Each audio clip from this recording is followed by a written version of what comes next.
the problem. We are going to solve a problem on Fourier series. We have a function given by fx is equal to -1 if x is in between -1 to 0, and for 0 to 1 its value is 1. Am I correct? Let us check. Is it the function? -1 से 1 के बीच में इसकी value, -1 से 0 के बीच में -1 और फिर 1 में जा रही है. So it is a periodic function. And इसको करने के लिए हमारे पास फॉर्मूला है. इसको हमको फोरियर सीरीज निकालनी है इस फंक्शन की. सो फोरियर सीरीज कैसे निकालेंगे हम लोग?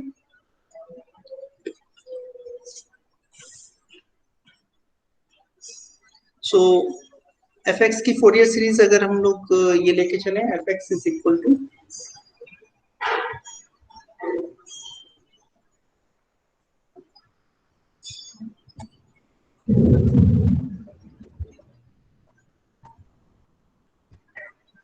e naught plus summation n is from 1 to infinitive an cos pi x upon l plus bn sin n pi x upon l. ठीक है, ये लेंगे. और जहां पर a नॉट क्या है, where a naught is given by 1/12 integral -l to l fx dx. 2l क्या लेते हैं? 2l हम लोग इंटरवल के लिए लेते हैं, सो पीरियड के लिए लेते हैं. So now what is the period for this function? So 2l is equal to, so what is the period 2l? 2l is equal to 2. ये कहां से? -1 से 1 के बीच में फंक्शन डिफाइंड है, तो पीरियड हो गया 2 हमारा. ठीक है, सो -l से l यानी -1 से 1, तो ये पूरा इसी पीरियड में डिफाइंड है फंक्शन, इसलिए कोई दिक्कत नहीं है. ठीक, ओके. सो इसको हमको निकालना है, तो वैल्यू हम निकाल सकते हैं. इंटीग्रल कैलकुलेट कीजिए जल्दी से, इंटीग्रल आप लोग भी. 2l कितना है? 2 है, सो 1/12 दैट इज 2. l की वैल्यू आ गई 1, सो -1 से 1 इंटीग्रल fx dx. तो इसको हम लोग को दो पार्ट में ब्रेक कर लेंगे हम लोग. सो 1/2 इंटीग्रल -1 से 0, वैल्यू हो गई -1 dx, और हाफ, फिर वह इंटीग्रल 1 से 1 dx.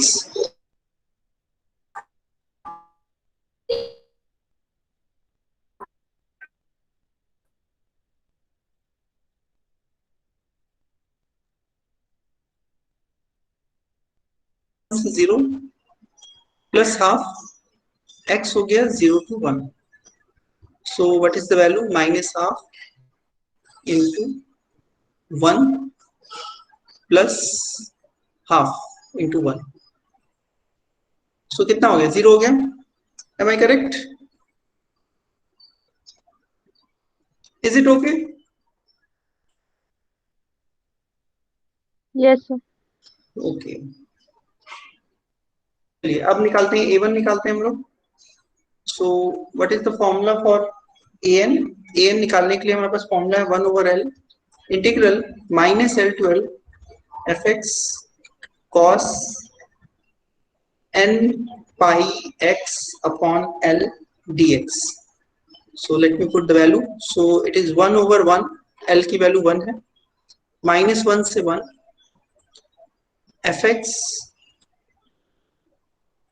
cos n pi dx. क्यों? क्योंकि l की वैल्यू 1 है. सो अब इसको हम लोग दो हिस्से में फिर से ब्रेक कर सकते हैं. So this is integral from -1 to 0. fx की वैल्यू यहाँ पे -1 थी, so this is -cos n pi x dx plus integral 0 to 1, यहाँ पे वैल्यू 1 है, cos n pi x dx.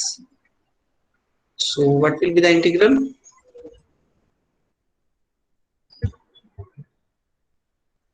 इस इंटीग्रल को पूरा कीजिए. So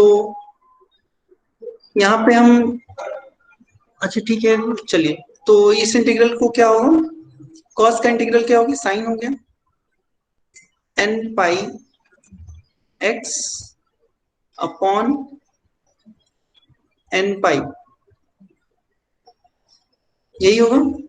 और वैल्यू कहां से कहां तक, -1 से 0 तक. किसकी वैल्यू, x की वैल्यू, -1 से 0 तक, प्लस cos का क्या हो गया, साइन हो गया n pi x upon n pi integral 0 to 1. Is it okay? Please tell me if I am doing any mistake. So x की वैल्यू 0 रखेंगे तो पूरा 0 हो जाएगा. x की वैल्यू हमने -1 रखी, तो sine n pi, sine n pi कितना होगा,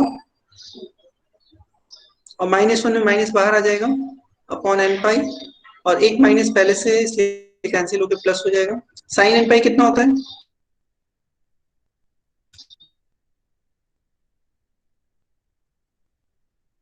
n pi upon n pi. First वाले में क्या होगा, माइनस साइन होना. हाँ, x की जगह माइनस रखेंगे, साइन माइनस x क्या होता है, बाहर आ जाएगा, और एक माइनस इसके कारण होगा, लिमिट रखने के कारण हो जाएगा. इज इट ओके, या हम अभी भी मिस्टेक कर रहे हैं.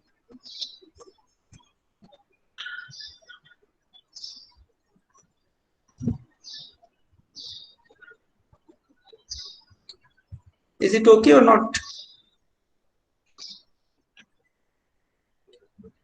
और इसका दूसरा हिस्सा हो गया 0. So everything is 0 now. Sine n pi की वैल्यू, आप n की कोई भी वैल्यू ले लीजिए तो क्या आएगी, 0 ही आएगी.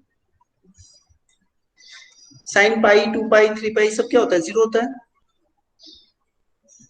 सो everything is 0 now. So an हमेशा 0 आएगा इस केस में, an यहाँ पे 0 आ रहा है. Am I correct? अब bn निकालते हैं. So what is the value of bn? Is it okay or not? आप लोग कुछ बोल नहीं रहे हैं.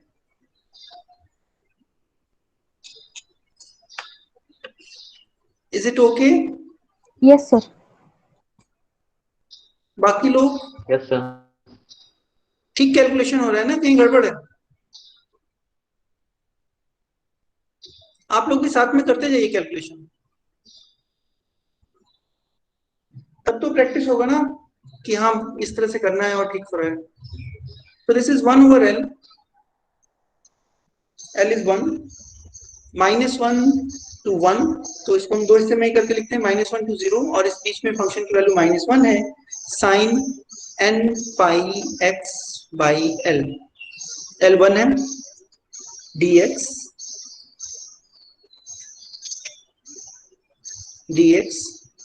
Plus 1 over l integral 0 to 1, यहाँ पे वैल्यू फंक्शन की 1 है, sine n pi x dx. So let us calculate it. So l की वैल्यू 1 है, तो 1 over l का मतलब 1 हो गया.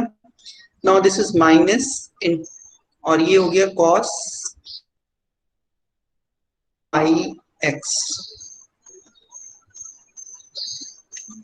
सो cos है, यहाँ पे एक माइनस आएगा, और ये हो गया -1 से 0, plus minus cos n pi x upon, here there will be n pi, and it will be 0 to 1. Is it correct? So this is minus and minus we can cancel, and it will become plus. is cos 0, so 1 upon n pi minus cos n pi upon n pi. Is it okay? Plus minus हो जाएगा cos n pi upon n pi and then plus 1 over n pi. ठीक है, so 2 over n pi plus minus 2 cos n pi upon n pi.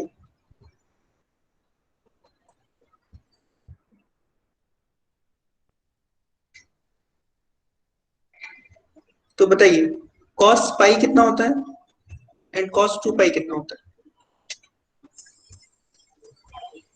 कितना कितना आएगा?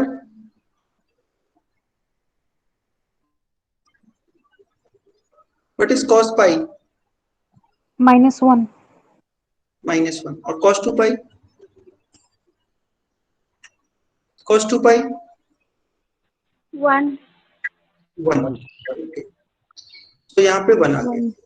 ठीक है, तो अब ये n पे डिपेंड करेगा कि n इवन है या ऑड है. इवन होगा तो 1 आ जाएगा, ऑड होगा तो -1 आ जाएगा. Is it okay? So b1 अगर हम निकालेंगे तो कितना आएगा? b1 आएगा 2 बाई पाई माइनस 1 पे -1 आया तो प्लस हो गया 2 by pi, that is 4 by pi.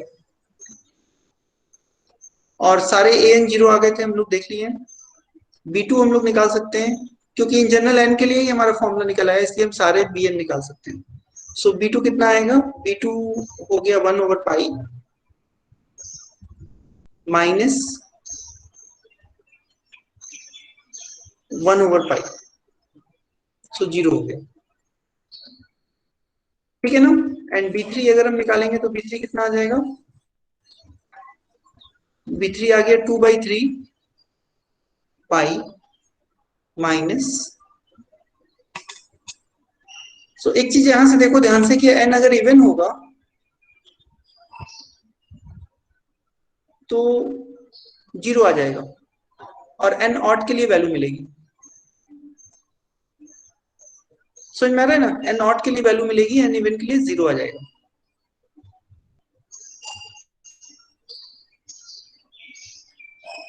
और n ऑड के लिए भी कितनी वैल्यू मिलेगी? 1 ओवर 3 पाई.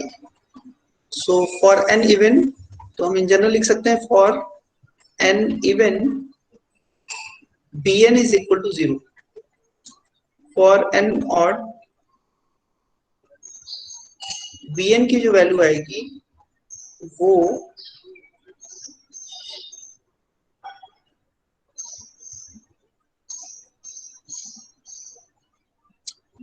ये क्या कर दिया हमने 4 बाई 3 पाई 1.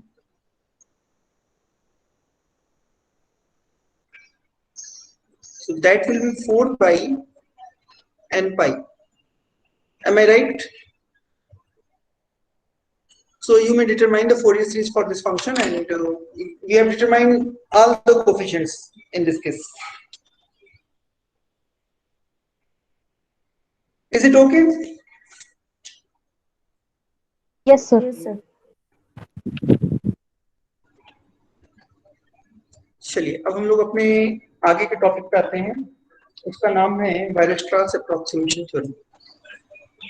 तो इसके प्रॉब्लम आप लोग कर लीजिएगा, बहुत मुश्किल प्रॉब्लम नहीं है. इसके सोल्यूशन आप देख सकते हैं. इसके जो हमने प्रॉब्लम दिया है वो प्रॉब्लम आपको क्रेजिक की बुक में मिल जाएगा और सोल्यूशन आपको उसमें मिल जाएगा.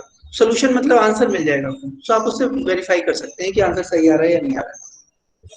ठीक है, चलिए तो हम लोग आगे चलते हैं और हमारा जो लास्ट टॉपिक है वो है वायरस्ट्रास approximation theorem.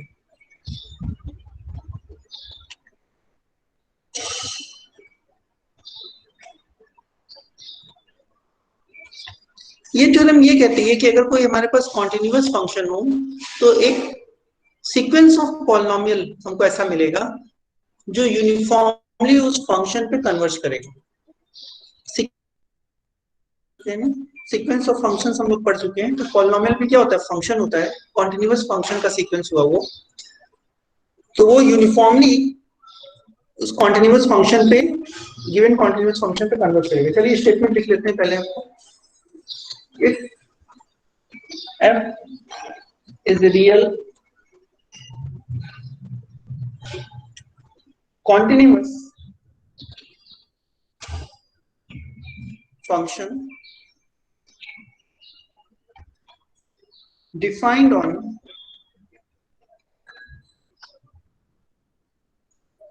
a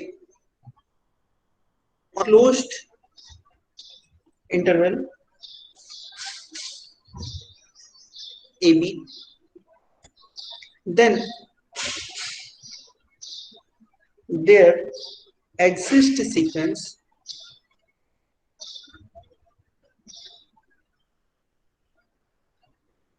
of real polynomial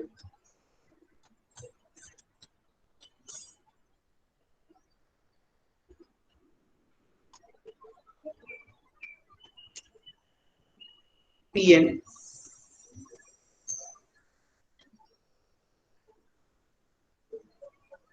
which converges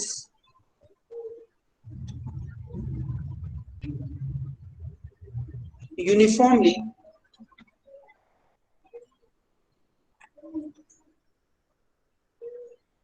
to fx on interval AB। तो हमारे पास क्या है, कॉन्टिन्यूअस फंक्शन है, continuous function closed interval AB पे डिफाइंड है। तो हमारे पास एक सीक्वेंस ऑफ पॉलिनोमियल मिलेगा जो यूनिफॉर्मली उस फंक्शन पे कन्वर्ज करेगा। तो इसको हम लोग ऐसे भी देख सकते हैं, that is limit n is going towards infinity, Pnx is equal to fx, और ये कन्वर्जेंस कहता है, दिस कन्वर्जेंस यूनिफॉर्मली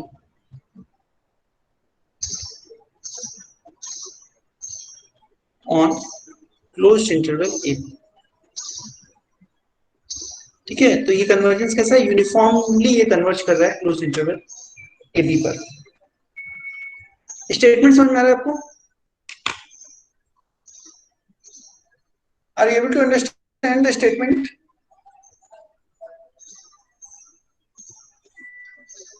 इसका मतलब ये है कि कोई भी कॉन्टिन्यूअस फंक्शन हमारे पास दिया है तो हम एक सीक्वेंस ऑफ पॉलिनोमियल ऐसे बना सकते हैं कि वो पॉलिनोमियल जो है, जैसे जैसे हम n की वैल्यू बढ़ाते जाएंगे वो पॉलिनोमियल आपको उस फंक्शन के करीब, उसकी वैल्यू उस फंक्शन के करीब पहुंचती जाएगी। ठीक है, सो अगर इसको थोड़ा सा ऐसे समझने की कोशिश करें तो जैसे मान लीजिए कि ये कोई फंक्शन ऐसे डिफाइंड है, continuous function closed interval a b के बीच में, तो हमारे पास सीक्वेंस ऑफ पॉलिनोमियल ऐसे मिलेंगे। मान लीजिए कुछ पॉलिनोमियल हमने बनाया, हम रफ ग्राफ खींच रहे हैं, हमारे पास ना तो फंक्शन है ना तो पॉलिनोमियल है। ये मान लीजिए फंक्शन का ग्राफ है और पॉलिनोमियल हम लोग ऐसा बना सकते हैं, ये कह रहा है। तो सीक्वेंस ऑफ पॉलिनोमियल बनाने का मतलब है कि हमने P1 को ड्रॉ किया, P1 के ग्राफ को ड्रॉ किया तो कुछ ग्राफ उसका मान लीजिए ऐसे आ गया, P2 के ग्राफ को ड्रॉ किया तो कुछ ग्राफ इसका ऐसा आ गया। ये बस हम इतना कहना चाह रहे हैं कि ये कन्वर्ज कर रहा है इस फंक्शन के ग्राफ की तरफ। तो मान लीजिए ये P1 का ग्राफ था, ये P2 का ग्राफ था, ये P3 का ग्राफ था, ये P4 का ग्राफ बनाया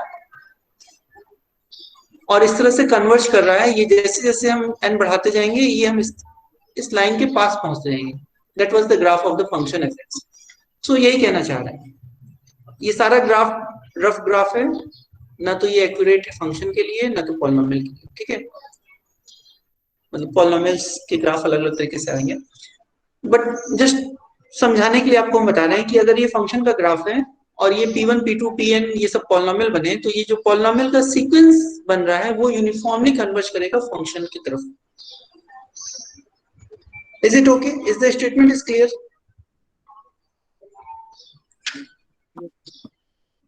अच्छा, स्टेटमेंट क्लियर है तो चलिए इस काम को हम लोग करके देखते हैं। इस काम को करने के लिए हम लोग कुछ पॉलिनॉमियल्स डिफाइन करते हैं जिसका नाम है बर्नस्टीन पॉलिनॉमियल।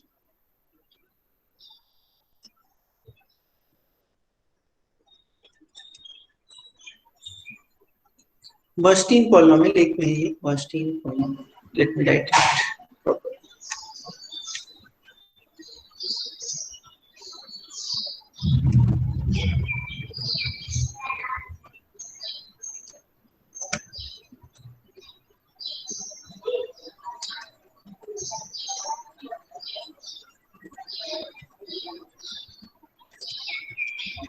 बर्नस्टीन पॉलिनॉमियल, ठीक है।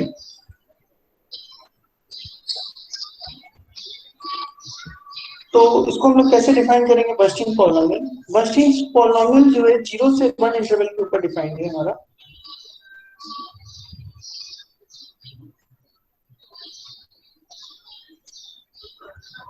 सो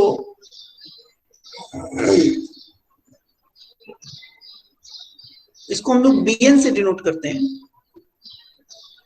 nth बर्नस्टीन पॉलिनॉमियल।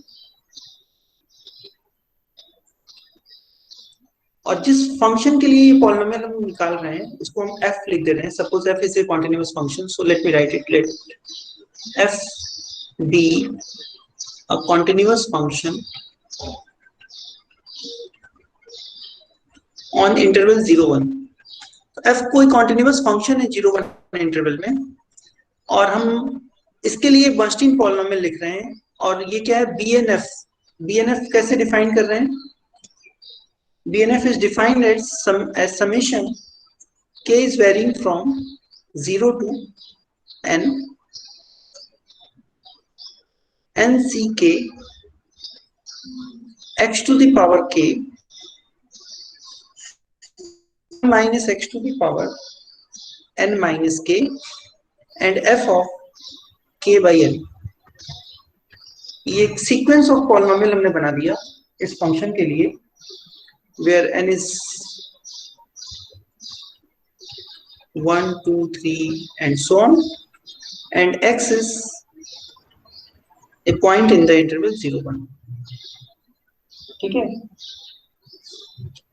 तो इसको हम लोग कहते हैं Bernstein polynomial associated with f। bnf is bnf, और यहाँ पे x लगा देते हैं। x is called Bernstein polynomial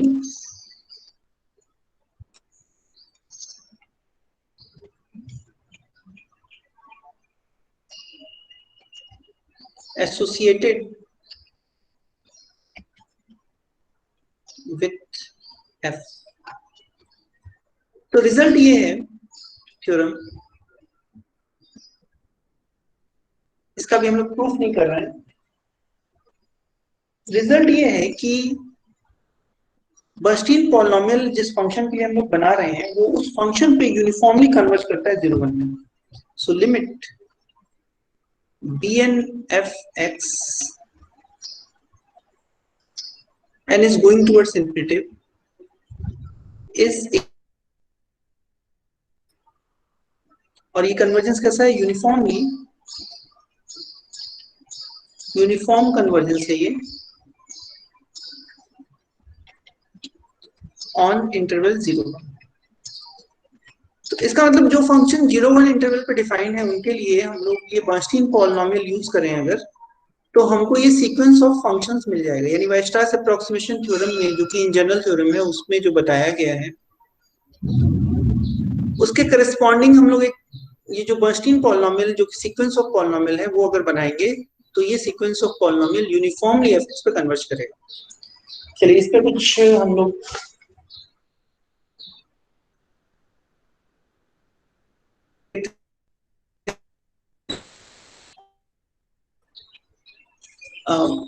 are you able to understand what I am saying? Do you have any confusion at this point? Then you may ask. कोई confusion हो तो पूछ सकते हैं। एक्सरसाइज ये है कि obtain the first 6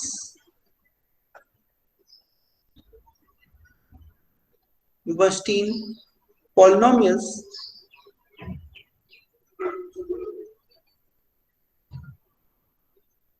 for the following functions.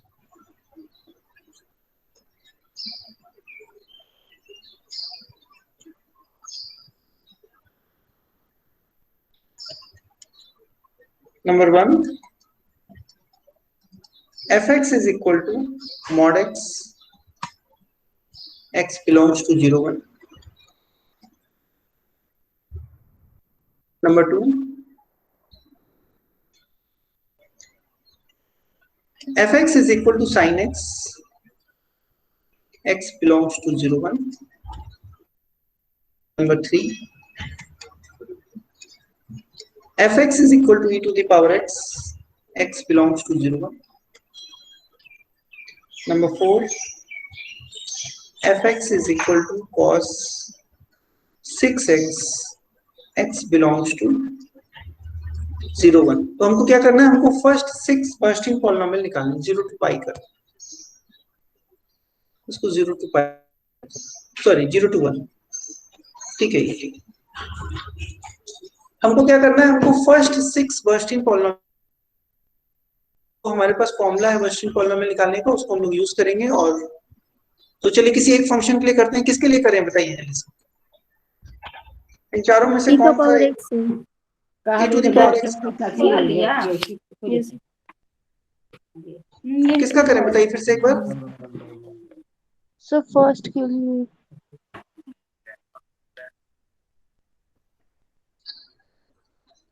कुछ करना नहीं है इसमें, जस्ट फॉर्मूला आपको पता है और आपको उसमें वैल्यू पुट करके आपको पॉलिनोमियल कैलकुलेट कर लेना है, ठीक है। तो आप किसी भी फंक्शन के लिए कर सकते हैं।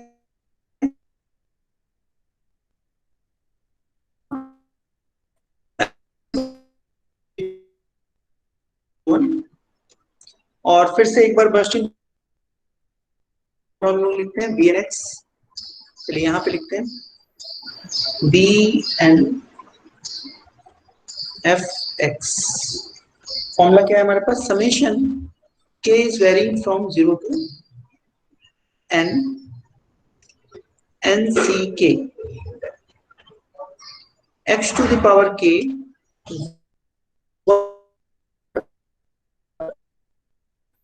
and f of k by n, ठीक, दिस इज द फॉर्मूला। तो चलिए हम लोग पहले निकालते हैं b1 f x। तो k क्या है, 0 k के लिए समेशन में 1c0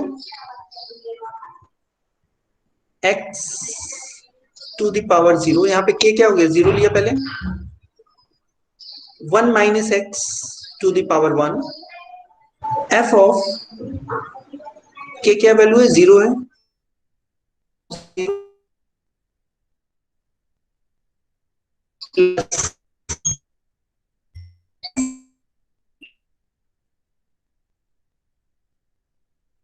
power 0 1 minus 1, f of k की वैल्यू क्या है 1 अपॉन n की वैल्यू क्या है 1, f ऑफ 1। चलिए समझ में आ रहा है, ये एक्सप्रेशन समझ में आ रहा है आपको, are you getting my point, expression clear है आपको, are we connected, yes, expression समझ में आ रहा है आपको।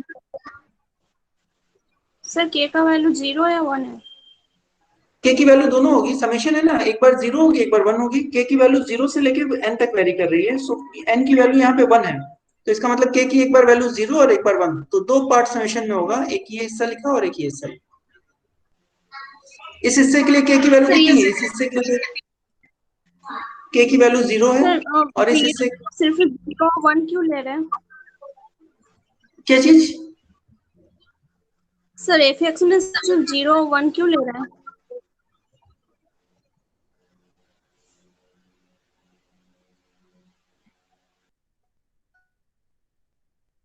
ले रहे हैं, please ask your question again, I am not able to. हमको सर क्वेश्चन के नहीं का समझ में वैल्यू आएगा। 0 और 1। अच्छा कृतिका देखो, ये फॉर्मूला दिया हुआ है बर्नस्टीन पॉलिनोमियल का। बर्नस्टीन पॉलिनोमियल के फॉर्मूले में समेशन लगाया हुआ है, समेशन के is varying from 0 to n। अब यहाँ पे जब हम फर्स्ट बर्नस्टीन पॉलिनोमियल निकालेंगे तो n की वैल्यू 1 होगी, तो k की वैल्यू कहां से कहां तक वेरी करेगी, 0 से लेके n तक। तो समेशन दो बार होगा, एक k की वैल्यू 0 पे और एक k की वैल्यू 1 पे। समेशन में दो टर्म आएगा। जब n की वैल्यू हम 2 लेंगे तो k 0 1 2 तीन वैल्यू लेगा, तो समेशन में तीन टर्म आ जाएगा। इस ठीक है सर। bn fx का हम लोग कुछ प्रूफ नहीं किए, हम लोग जस्ट जो nth बर्नस्टीन पॉलिनोमियल है उसका हम लोग ने फॉर्मूला लिखा है और एक रिजल्ट स्टेट किया कि बर्नस्टीन पॉलिनोमियल का जो सीक्वेंस बन रहा है वो fx पे कन्वर्ज करता है uniformly on this interval 0 1।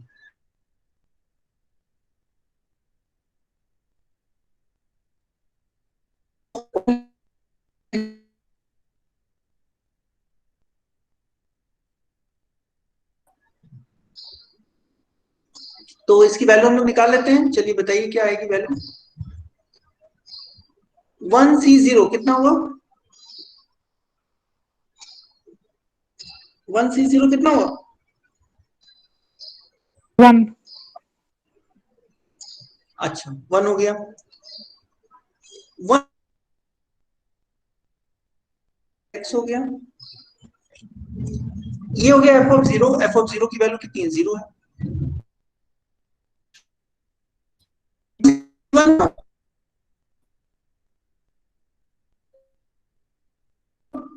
R be connected, आपकी आवाज नहीं आ रही है। Yes we are connected.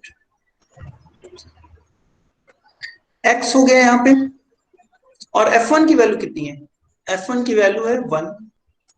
f of 1 कितना आएगा, 1 आएगा। So this polynomial is x itself. So b1 fx क्या हो गया, x हो गया। सो देखिए सारे ग्राफ तो हम लोग नहीं खींच पाएंगे, लेकिन ये यहाँ पे हम लोग देख सकते हैं 0 से लेकर 1 के बीच में मॉड x की वैल्यू क्या आएगी, x ही आएगी। और जब फर्स्ट बर्नस्टीन पॉलिनोमियल हम लोग निकाले तो फर्स्ट बर्नस्टीन पॉलिनोमियल भी क्या आ रहा है, x आ रहा है, तो सेम आ जा रहा है। 0 से 1 के बीच में fx की वैल्यू क्या है, एक्चुअल में देखोगे तो fx की वैल्यू x ही रहेगी। तो ये जो पॉलिनोमियल b1 fx है वो इटसेल्फ कन्वर्ज कर रहा है f के ऊपर, इसकी वैल्यू इटसेल्फ f की वैल्यू के बराबर आ रही है। इस इंटरवल के ऊपर ये देखिए ये fx के बराबर आ रहा है। सो अब देखते हैं सेकंड पॉलिनोमियल क्या आता है।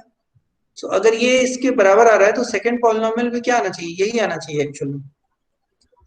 देखते हैं इसको चेक करके। b2fx कितना आता है, b2fx हो गया 2c0 x to the power 0 1 minus x to the power 2 f of k by n, k 0 है यहाँ पे, n है 2। इज इट ओके, 2c1 पे आए फिर हम लोग x to the power 1 1 minus x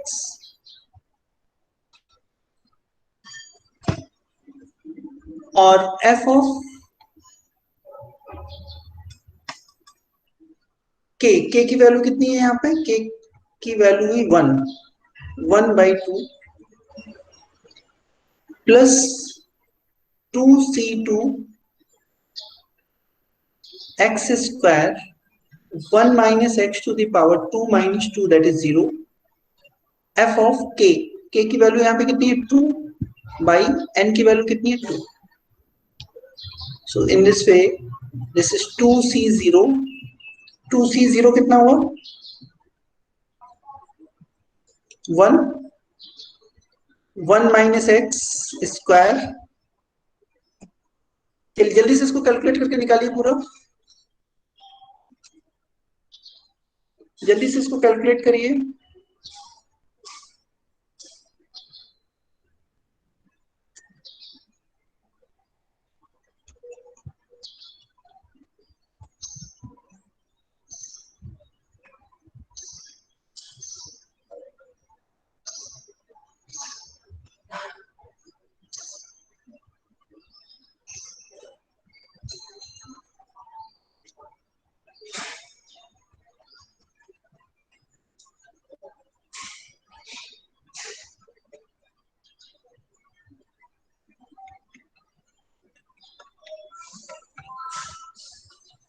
Is it okay?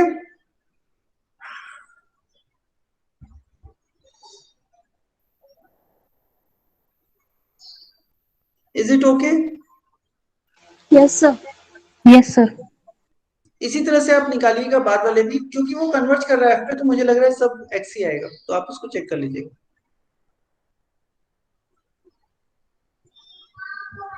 ठीक है, इसी तरह से सारे इसके बाकी क्वेश्चन भी आप लोग कर सकते हैं।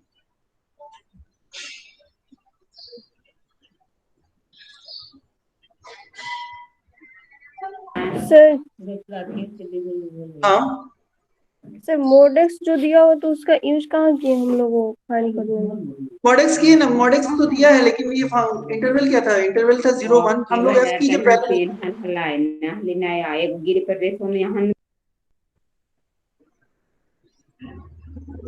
okay, I am not getting the voice clearly. जो फंक्शन दिया है ना f of k by n जो लिखा है, वहां पे फंक्शन की वैल्यू हम लोग यूज कर रहे हैं। तो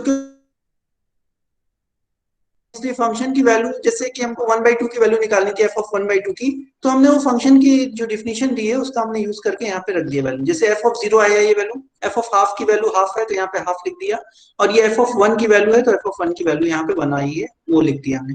तो यहाँ पे mod x का यूज किया हमने फंक्शन का।